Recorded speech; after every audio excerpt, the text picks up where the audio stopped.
the Irish Rising has happened, which I was shocked to see. I think most people were shocked to see that something finally happened. Well, something Europe. terrible happened as well. Yeah, of course. So- But we shall begin this with just a point of knowledge, I think, which is that the American man, what does he fight for whenever you hear about in movies or mythology? Well, he fights for freedom, right? Mhm. What about the English man? Well, he fights for king and country. Mhm. And for the Irish, what was the whole purpose of the Irish rebellion, the Civil War, and the founding of independence? Ethnic autonomy. Yes. It was to determine their own future on an ethnic basis. That is the entire premise of the Irish state and the extension of the activities of the IRA into Northern Ireland. And so, It wasn't intersectionality? no, Right, okay. but it means Ireland's entire national mythology depends on a violent nativist revolt against foreigners who were oppressing and genociding them, in this case being the English, which is a hell of a setting for a country in general. But then give it the same circumstances that most Western European countries are facing, which is a mass movement of foreigners to ethnically change many of their cities, and in the process, induce quite a lot of violence from those groups against the natives. Everyone's been waiting or worrying about various far-right backlashes, as they would call it, across many European countries. And if there was anyone who would be able to have this kind of ethnic defense, I think it would be a country with that kind of national mythology. And this is the story. Because, I mean, never mind the IRA era, like going all the way back to Ireland's founding, the modern state, I mean, what else could it be except an ethno-state, which is, why it's so weird it ended up in left-wing circles, as you can see here, being so fetishized. But here we are. Here's the news, which has trickled out of Ireland over the last year or 2 years or so, I think, into the rest of the Anglosphere. You can see Lauren Southern making the point here that she went and interviewed people, and there is a mass movement of people into Ireland. Yep. And being a small population of only 7 million, when importing hundreds of thousands of people is a massive impact. Yeah. And the effects on housing, etc., are huge. Well, is it anything like what's happening in England? It is very much like that, what a except surprise. on a faster scale because of the smaller population. I It's wanted huge. to just add a little bit there as well. This is something that I spoke to Eric Kaufman about. And he documents this in White Shift. And I'm really glad that you raised the sort of ethnic consciousness of Ireland. This is something that Orwell observed back in Notes on Nationalism, where Celtic nationalism is an identity in opposition to the English. So they define themselves as a cohesive unit against the outsider.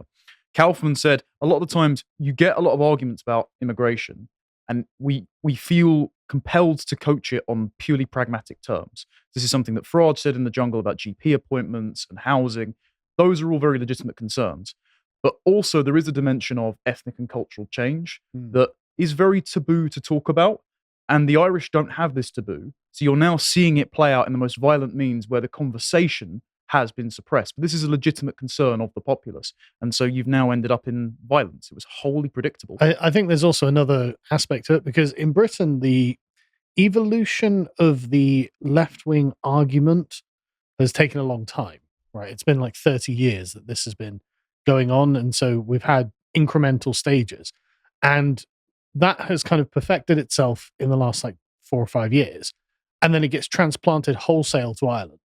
So now the Irish are rendered as white supremacists, white oppressors, white institutions, white occupiers of a land. And they're not even white. And that aside, and then so you bring in a bunch of foreign migrants. And it's like, right, well, you should surely have all of this white guilt, shouldn't you, Irish people? And it's like, of all of the people on earth, to not have guilt for being an oppressive race, It's the Irish. probably the Irish. Sorry, mate, potato famine, F off. Yeah, and just, Ireland was never the people, they were never the people controlling a colonial empire. They were the ones who were colonized. And so to take the framework that the left has developed to facilitate mass migration into dominant countries like England, France, Germany, somewhere like that, and try and apply that to Ireland, obviously that won't work. But also, I think they're looking at what's happened in England, France, and Germany. We're like, right, and America, obviously. And so we can just funnel in tens of thousands of these every year, hundreds of thousands of these every year. It's like, okay, maybe in a country that's like 70 million people, 50 million people, whatever, that probably works. 7 million. But yeah, The impact is immediate and massive. when you have a tiny country that does not have any of the history that the left can manipulate in order to make people be quiet about the issue, it's no surprise that, like, this Ireland seems to be speed running the multicultural experiment, is what I'm saying, and it's not appropriate for them, especially, but also for nowhere else. To hammer this down, because of course, like, we're not experts on Irish politics or anything of the sort. It's just looking on the state from the outside. But we can see very much similarity as to what's happened to us. I mean, this is some footage here of we see occasionally coming out of Ireland news of people being like, hang on a minute, what the hell's happened to Dublin? Why are there mass movements of fighting age men, thousands and thousands of them just turning up out of nowhere? Yeah. And it's like, oh, yeah, that is a bit weird. Why is the Prime Minister now an Indian man saying that we need to replace white people within the institutions? As he puts it, he needs targets to enforce the change in Ireland, that it should become more ethnic minority, black and Asian. Has he got a Hamza Yusuf clip? Not where white. He's like the high judge. Yeah, White. he doesn't explicitly say death to Right. white people or anything of the sort. He instead just says, well, there should be targets to remove them. So he's taking the David Cameron position. Yeah, right, Yes. okay. And this is a demographic question which is even weirder in Ireland because, of course, the argument is made for the English that, oh, well, you're all getting too old and dying out, therefore we need some foreigners to replace you because we need a workforce. But this doesn't even make sense because you can see here, this is just ethnic data. And the white Irish being the Irish group here, you can see back in 2006, this doesn't go back far enough to show a full story, but it shows They're a actually picture. growing. Yeah, you can see 3.6 million, and they were 87% of the population. And then now it's 3.8 million. So the population does grow. It's working as intended. But as a proportion, it's fallen by 11%. Yeah, and you can see much of the Wow. growth is in the white other category because, of course, Europeans. this isn't America. Europe functions on the basis of ethnic groups, not race, and Europeans aren't Irish. Irish. Yes. Also, their attractive low corporate tax policy has meant that a lot of places have headquarters over there. And so you've had European and English people move over there for work. But obviously, that's been changing in the last couple of years because now everyone has to battery farm the north of Africa. And it goes on, as you can see here, the Indian population, well, I suppose the Raj population, we should say, which isn't recorded because it's so small, and then jumps to like 2%. And it's like, okay, that's normal, and various other points in there.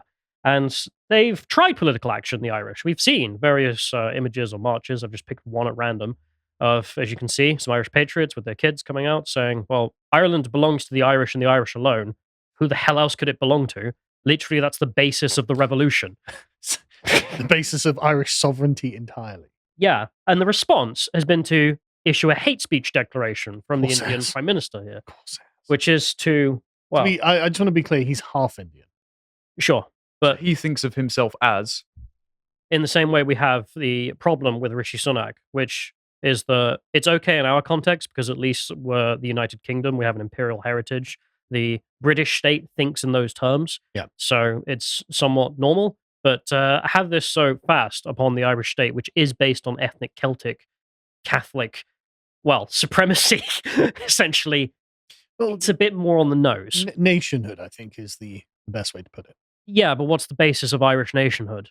It wasn't a Well, multicultural state. No, actually, ethnic particularity, obviously. Yeah, and a Catholic green faith, yeah. state, Yes. not an orange one. I mean, this was Yes. something that's Now, so so- strange for us. Do you not remember Sinn Féin saying it was going to be a rainbow state? or We will something get like to that. Oh, sorry. So, but the response here being from the, well, I suppose Dublin elite, because it has nothing to do with the Irish, in which they decided that they would pass a law where it would become a crime to say anything to in person or online, which is derogatory to a protected category, race, Ah. religion, gender, sexuality, and they find it hateful or offensive. Of course, offense in the eye of the beholder is how this is defined. The Justice Minister was asked, what is hateful speech? And he said, we all have an understanding of what hatred means. All right, so it's basically the same as the British one. Cleared that one up. Well, it's the same as the American Supreme Court's definition of pornography, which is I can't describe it, but I know it when I see it. The Garda have said that they will now have the right to search your laptop and phone for anything they deem offensive or hateful. This includes books you may have downloaded on your Kindle, which means feminists, for example, who assert that a man is a man and a woman is a woman, and they're facing up to 5 years imprisonment. Right, so Helen Joyce would be imprisoned if she went home to her homeland. Yes, That's mental. that's the law. It might not be at that point enforced yet, I don't know, but there's no reason it wouldn't become that. So the protected characteristics are, just to get this down, anyone who isn't the native heterosexual Irish. So that's the context, because the Irish are speed running. It's a very good Yeah. way of putting it. The British experiment, what we've been Yeah. going through. And the consequence has been that, or shut down anyone who engages in political opposition. And so this sets the stage for what has happened over the weekend, which is some breaking news came out in which a suspected Algerian national stabbed some crash workers and some children. The casualties include 3 young children and an adult female and an adult male. One girl, aged 5, has sustained serious injuries and is currently receiving emergency medical treatment. A boy, aged 5, and a girl, aged 6, are receiving medical treatment for less serious injuries. And the BBC has decided to tell us that they believe it is an Irish citizen who has been in the country for 20 years. Yeah, so just a quick thing. I was following this story as it was developing yesterday, and a man is a suspect. And that's the closest I could find to a description. Because in every other story, it was something has occurred, focus on the victims, focus on the victims, focus on the victims. And there is no, essentially, I could have walked away from this reporting basically thinking this had been an act of God. Well, I mean, I kind of like the framing here, as you can see in that headline. School stabbing, like some kids had stabbed each other. Yeah. You have no idea what's taking place. Yeah, and Sky News, someone was injured in a stabbing. It's like someone was stabbed, you mean. There wasn't a stabbing, you were, A knife did not materialize out of the ether. Exactly, and you just happened to be collateral damage in that, So either way, the reporting is unclear. I'm not sure, and I don't think it's been released confirmed as to what the suspect is, but it doesn't really matter because what happened was that you've got this setting of a stage, as I've just laid out, and even if it is false and it is an Irish chap who's decided to do this because he's mentally ill or something of the sort, the pressure has been boiling so much in the pot, it just burst. Yeah. And we can see it in real time here. And to get to that point, though, I'm not even 100% sure that makes sense that if he's an Irish citizen of 20 years, that means he can't be ethnically Algerian.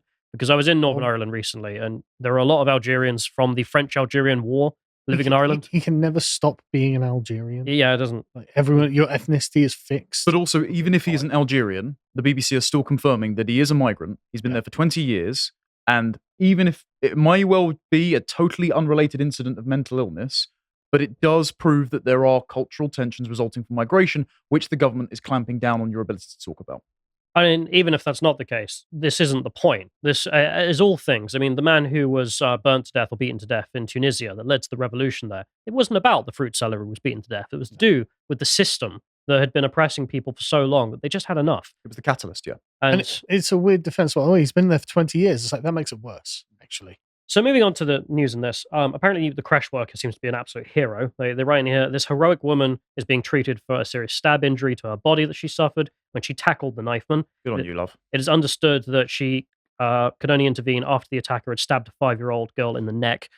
So Jesus. she tried to sacrifice herself to save the rest, and good on her. Everyone seems to be being treated, and I hope they all live. But the immediate responses. So, a Labour Party senator came out and decided to tell everyone that she's calling for peace. The thing is, after Israel-Palestine, that has changed the dialectic in the English language so much. The rhetoric of don't look back in anger. Sorry, she looks like she's suppressing a goddamn smile. Yes. What the hell? I don't know what she's saying, but like, why do you look like you're desperate to grin and you've got to force your face to hide it? Also, why are you presuming that you have anything relevant to say and inserting yourself into the situation of a tragedy other than to act as pure narrative containment? Yeah. Like, it's not your place. Well, that isn't really what ended up happening, because some people have noticed that, of course, Ireland had a big, long relationship with pro-Palestinian stuff. Yeah. I don't really want to get into it too much, but if you do have that and import people who support it so much, maybe some things will go wrong, which is what they found out. And there's a whole other conversation to be had about how the Israel-Palestine stuff fits into the Irish experience. But my main point being, after what happened with Israel-Palestine, and nobody asked Israel to not look back in anger, that dialectic's dead. At least in the West for now. Yeah. So, what happened? Well, immediately, footage of people chanting, "Get them out," whilst rioting on the street there. Douglas Murray scene, fleeing the scene. They began fighting with the police on the street, as you can see here, physically beating the crap out of them and then stealing their riot shields to beat the crap out of them. So, quick thing here, why would they be fighting the police? Well, there's a new worldview there, isn't there? Which is, we've always been oppressed by the English. The English are our enemy. They're the ones trying to replace us by causing the famine or importing plantation or whatever. Yeah. Well, now what? Now what exactly? Well, that's the thing, isn't it? I mean, I can only assume that these people are fighting the police because they assume that the police are going to be in defense of the migrants, a foreign group, according to the Irish Patriots, rather than in defense of the children who have been stabbed. Yeah. Well, they also decided to burn a bus, as you can see here. Yep. That's a thing that happened with the word out. One graffiti's word. observation that has been made as well is that why should they think, considering everyone has a smartphone and they can see videos of the last couple of years constantly, that the police would put up any kind of fight? Because in 2020, every single city in America stood by and allowed these riots to happen. Yep. So if there is a racial reckoning happening now in Ireland, well, the police are just getting in the way of their rightful expression of resentment. I mean, it happened over here. The racial reckoning of George Floyd was happening in London, and for some reason the police just stood by and let that happen as well. So, Well, this is the Irish Lives Matter movement, you could say, as they burn police cars in response to some children being stabbed. And they go on. You can see here they're shouting at the police, "This is Leo's fault. You should be with us." So This is very similar to the Cenotaph protest where the police started attacking the Yeah. football lads before the football lads done anything, and the football lads were chanting rather powerfully, "You let your country down." Now, I'm not endorsing any wanton acts of criminality. I'm merely saying that if the establishment doesn't look like it's on the side of the people it purports to serve, and you suppress the conversation that allows them to raise their grievances in a peaceful way, don't be shocked when they turn to this. it's interesting to see because there's been such minimal or even impossible way to democratically make a change to the way the system works in all these European nations. What they're left with is believing that the government is completely illegitimate, in which case, well, as you correctly say, as we can see here, some people apparently setting fire to the Holiday Inn Express Hotel because it's being used to house migrants there. And this is a much larger problem, as I mentioned earlier. There's a massive, massive housing shortage in Ireland because of the immigration. And the hotels are also a symbol of corruption in this case. right. Bad enough in our example where we rented all the five-star hotels to put foreigners in. Yep. Now, in Ireland, quite a lot of the politicians own the hotels. Really? They're the ones making the money of all this. So they're not burning down the hotels necessarily because, oh, we hate people of a different ethnic group. That's not the point. This has become a symbol of the elite's oppression and profiteering of making the Irish worker poorer. You now have less ability to buy housing, which means you have no ability to build up capital. And the people profiting off that are your politicians. Who are bringing in thousands and thousands of foreigners to be make it housed at worse. your expense to their profit. It's a modern plantation. And it goes on. This is the Sky News reporting here on what happened, their I response. hate Sky News. Far-right protests after girl 5 among the 3 children attacked. Yeah, okay. No, okay, that's fine. Yeah, if you're concerned about a foreigner who stabs a bunch of children, you're far right. You got me. God bless them. You got me. This is what they expect, or at least wanted from your response, I suppose. Did they really expect the Irish population? to No, just turn around? they were going to roll out the "Don't look back in anger" narrative. Yeah, like they did for Reading, Yeah. Manchester. These things just happen. You see, it just happens. An Algerian comes here for 20 years and then goes and stabs a bunch of kids. No one could have predicted it. No one could have controlled it, and there's nothing you can do about it. It's literally like a volcano erupted, right? And Pompeii has been buried in ash. Don't look back in anger. But the more realistic version of Don't Look Back in Anger is exactly this meme, and that's why I've presented it. I love it. Which is the point that they want you to sit there and be like, oh, this is a strength that Manchester Arena just got bombed. Well, they want you to be like a battered housewife, which is essentially don't cause the volatile constituency that we've imported here to kick off by putting your culture in their face. All you have to do is be quiet enough and don't antagonize them, and then multiculturalism will win out and there'll be no more conflict. It's actually your fault for just living.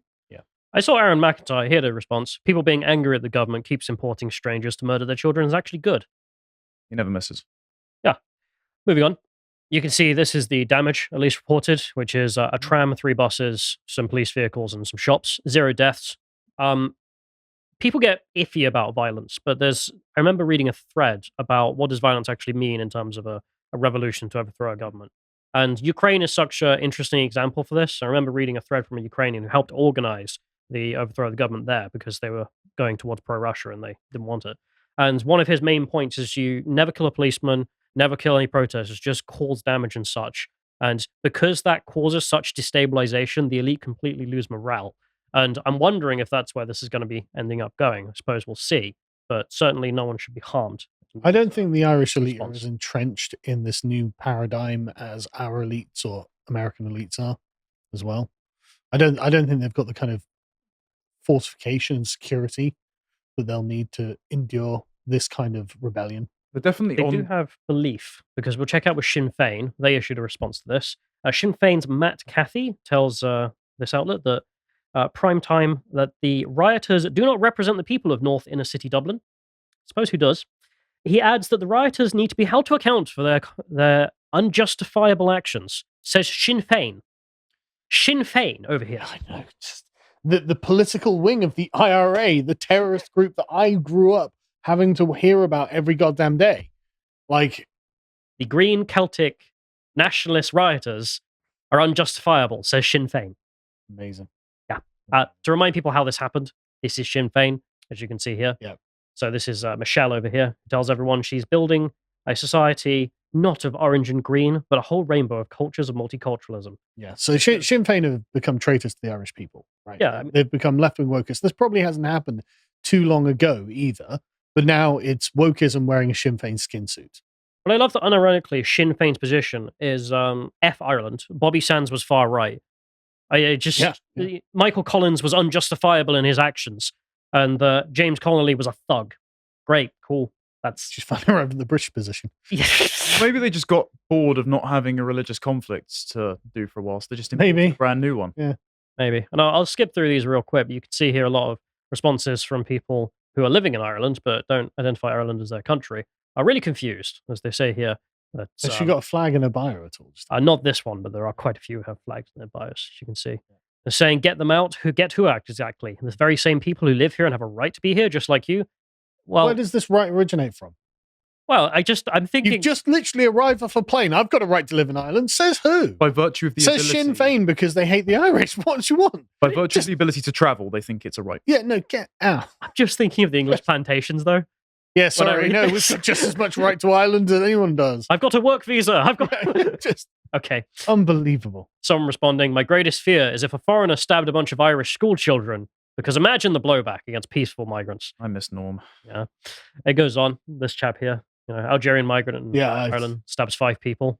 she ended up privating her account because lots of people that's not really the problem, since those white Irish men didn't kill anyone, or even stab anyone or hurt anyone. But anyway, For people listening, the journalist is tweeting out that I tell you what I'm scared of in Dublin right now: white Irishmen, not the guy who's stabbing kids. Right, cool. single childless female journalist. Awful. Here's the Irish media. They decided to go with hate on the streets. Okay, Not they're here in the schools. they're not Not talking here in the about schools. Not blood in the schools. no, not the murderer. No. Now the murderer is not the hateful one. He's not part of the story at all. The Green Celtic nationalists. They're the real enemy of Ireland. Child injured in blade frenzy. Oh, just a whirlwind turned up with kitchen knives involved. I in just it. so hate it when knives start raining from the heavens. Yeah. It's not surprising either. A lot of people were able to point out that these people who are annoyed, or at least angered by the Irish nationalists, were all sporting BLM.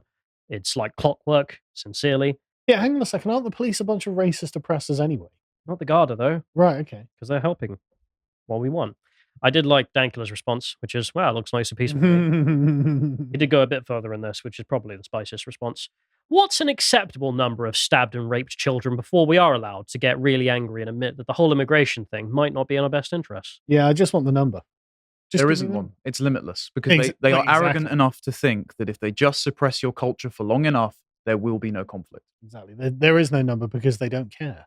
And this whole dialectic in the Irish context, I think, has just so skew with. It has blown up massively. I mean, I'm talking to the level of visibility all of these tweets alone, never mind the story internationally, has gotten. And this leads into someone who is, well, Just a bit of a no-name Irishman, really, isn't he? the new MMA nationalist of the world, Conor McGregor over here, who's decided to set the world ablaze. As you can see, How many followers does Conor McGregor have on Twitter? What's the population of Ireland? so the population of Ireland is 7 million. So more than all of Ireland follows Conor McGregor. 15 million views on this tweet alone. Okay, good. The police decided to respond to this, saying there were disgraceful scenes in Dublin.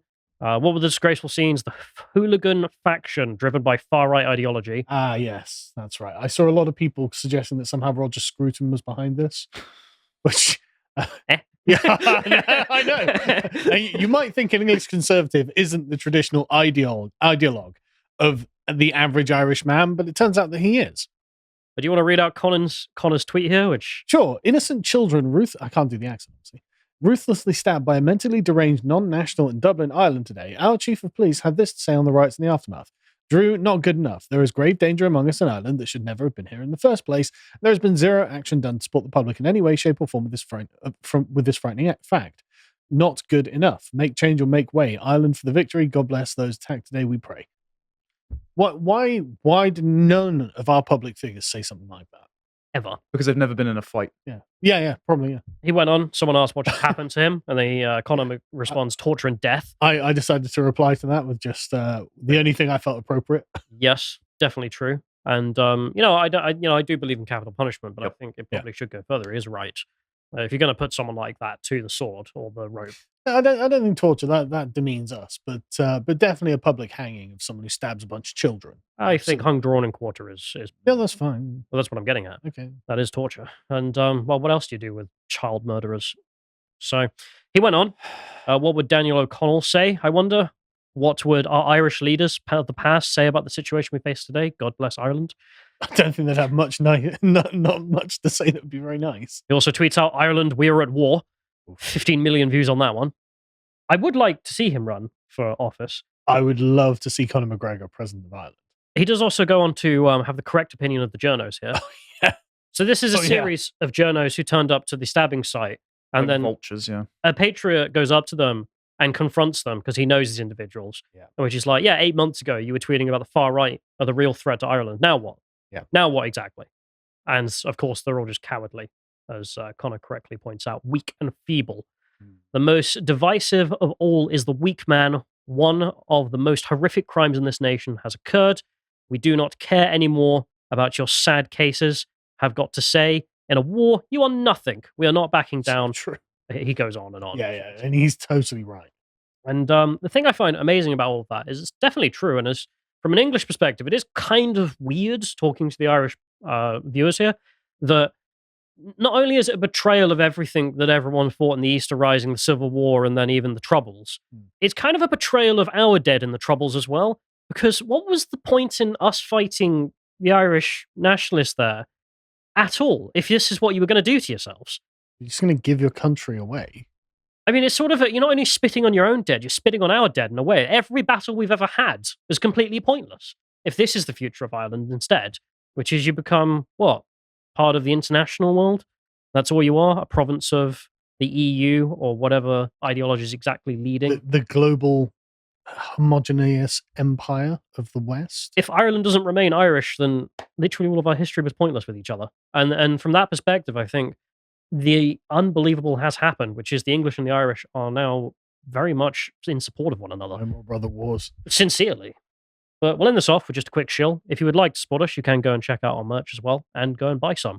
And it is the last day in which you can get the discount code of 12.5% off if you're a member. If you do go demonstrate in Ireland, please don't wear our t-shirts doing it.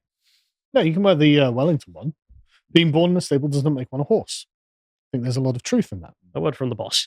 Anyway, that's all. If you appreciated that episode from the podcast of the Lotus Eaters, you can go to lotuseaters.com to get access to all the premium content that's on the site, such as the premium videos, this one on the politics of Life is Strange. If you'd like to find out what else is being put out, you can follow on Twitter at lotuseaters_com on Twitter. Thank you and goodbye.